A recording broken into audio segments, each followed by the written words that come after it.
Hi Mark, I'm Sally. My number is 39. Today I'm going to read Dare to Disagree by Margaret Heffernan, TED Global 2012, 12:56, filmed 2012 June. Subtitles available in 34 languages. View interactive transcript. Subtitles and transcript.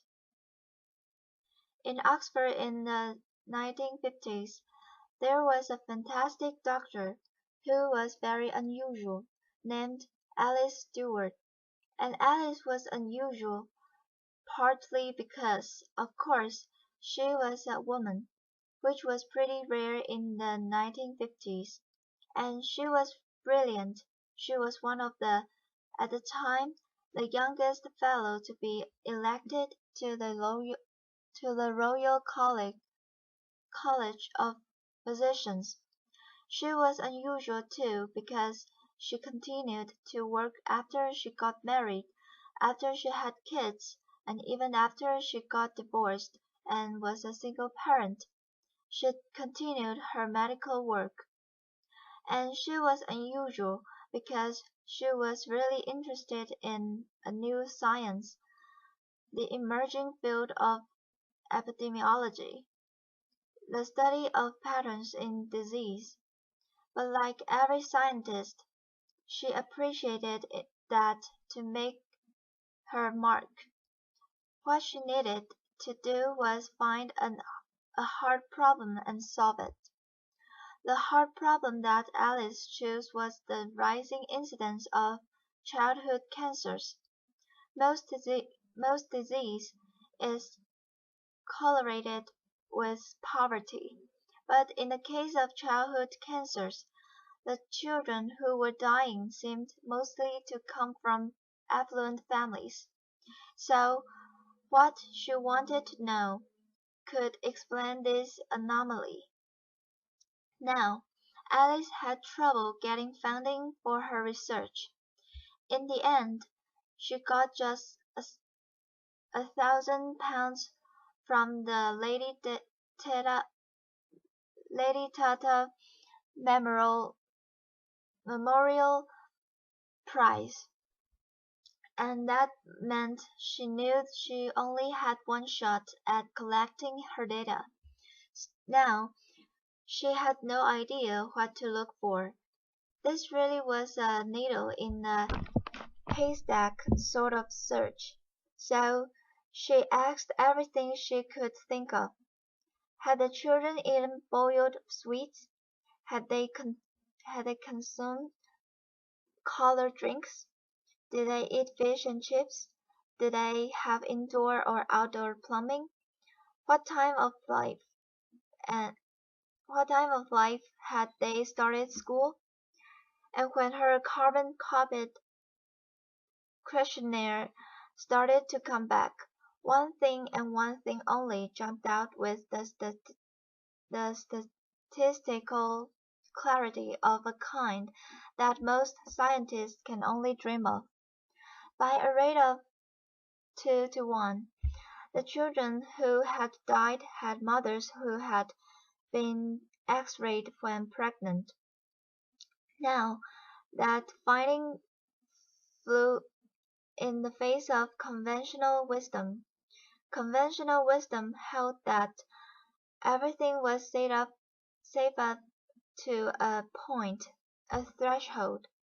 It flew in the face of conventional wisdom, which was huge enthusiasm for the cool new technology of that age, which was the X-ray machine.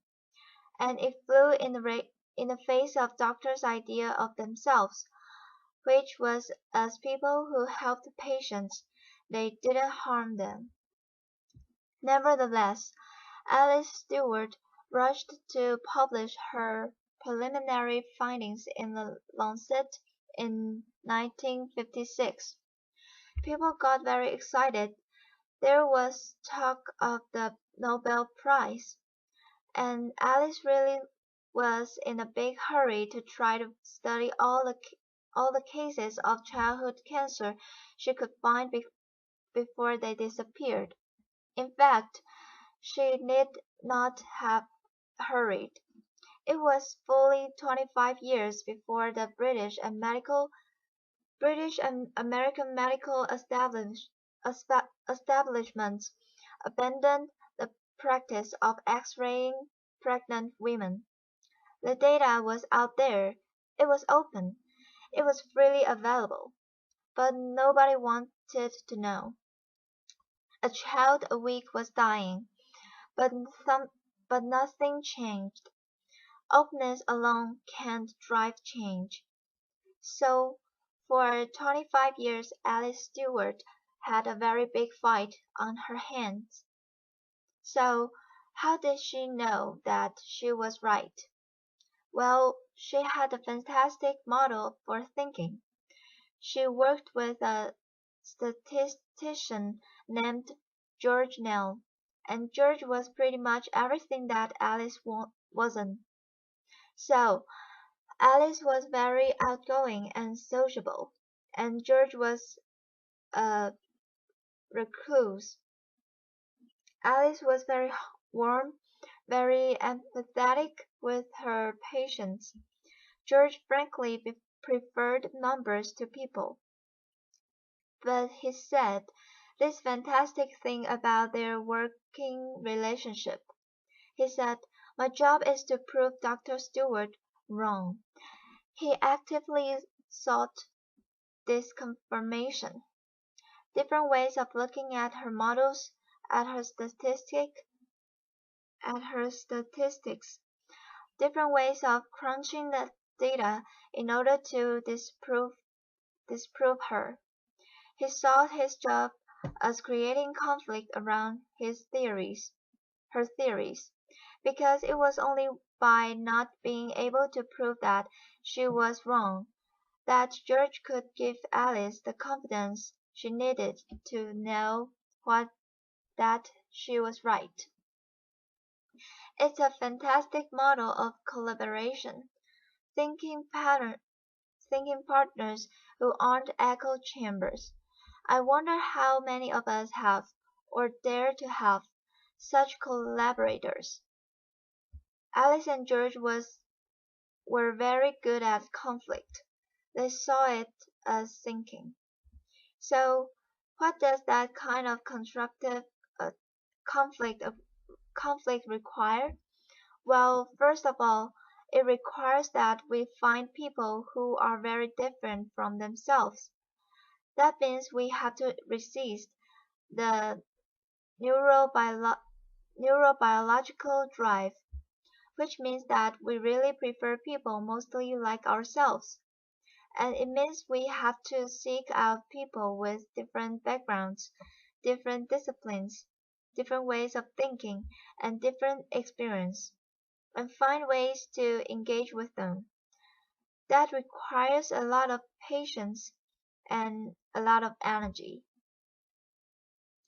And the more I've thought about this, the more I think, really, that that's a kind of love.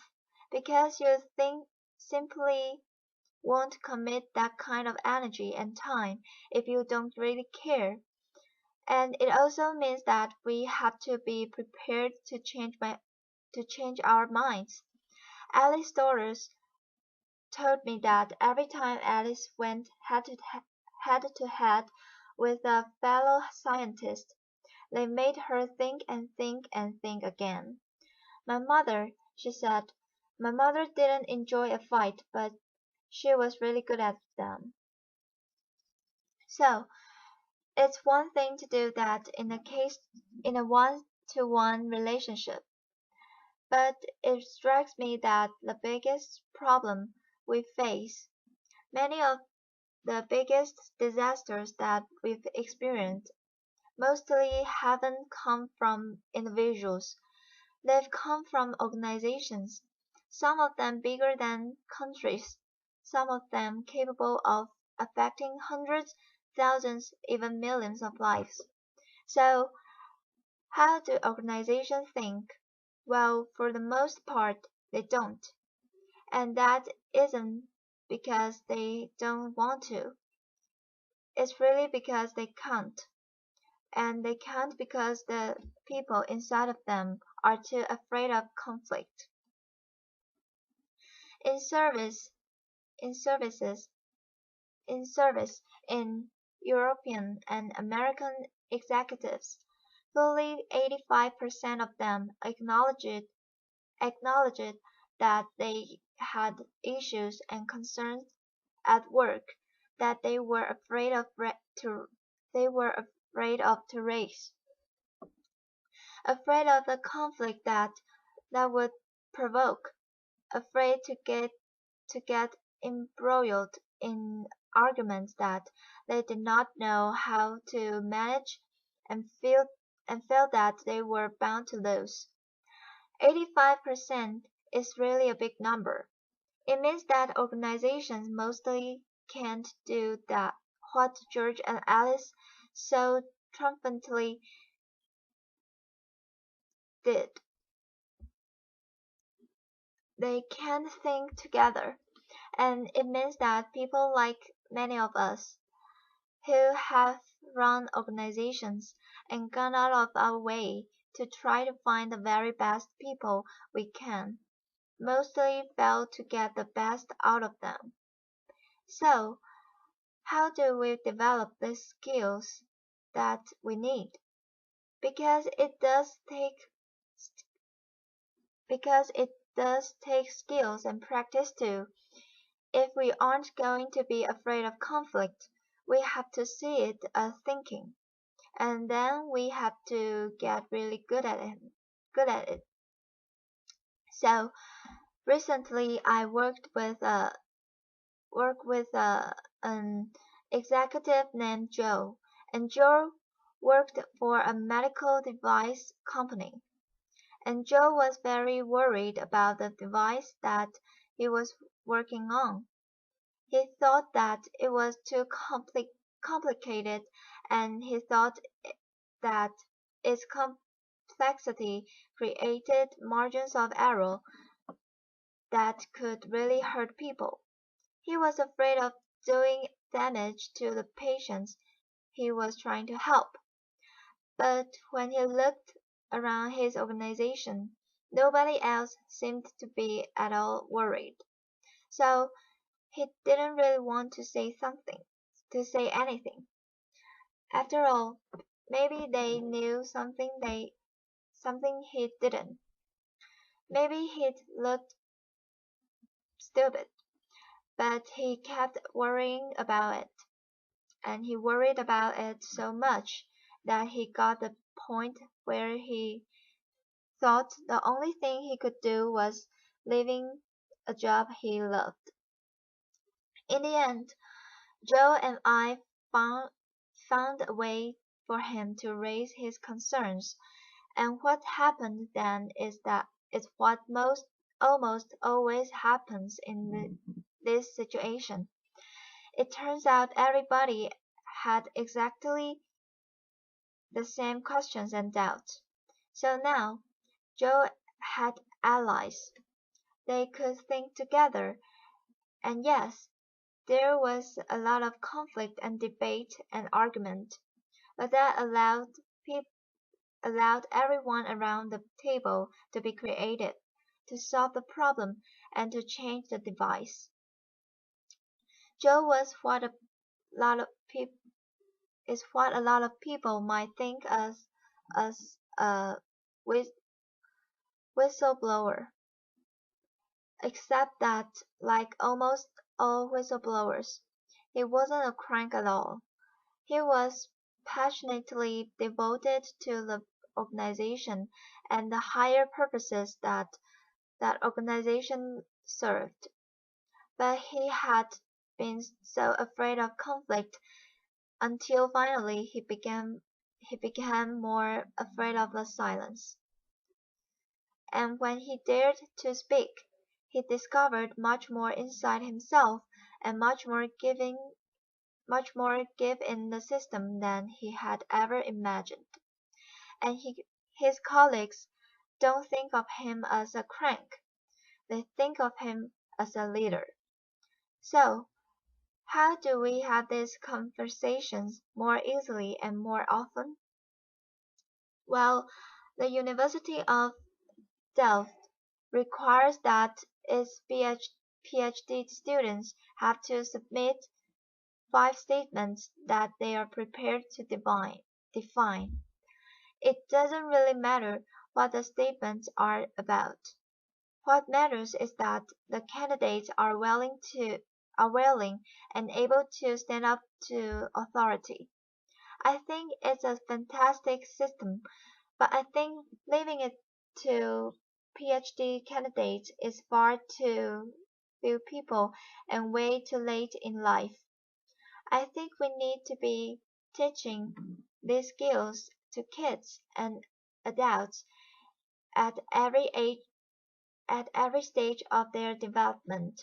If we want to have thinking organizations and a thinking society. The fact is that most of the biggest catastrophes that we wit- wit- witnessed rarely come from information that is secret or hidden. It comes from information that is freely available and out there, but that we are willfully blind to, because we can't handle, don't want to handle, the conflict that it provokes. But when we dare to break the silence, or when we dare to see, and we create conflict, we enable ourselves and the people around us to do our very best thinking. Open information is fantastic. Open open networks are essential. But the truth won't set us free until we develop the skills and the habit and the talent and the moral courage to use it. Openness isn't the end, it's the beginning. Applause.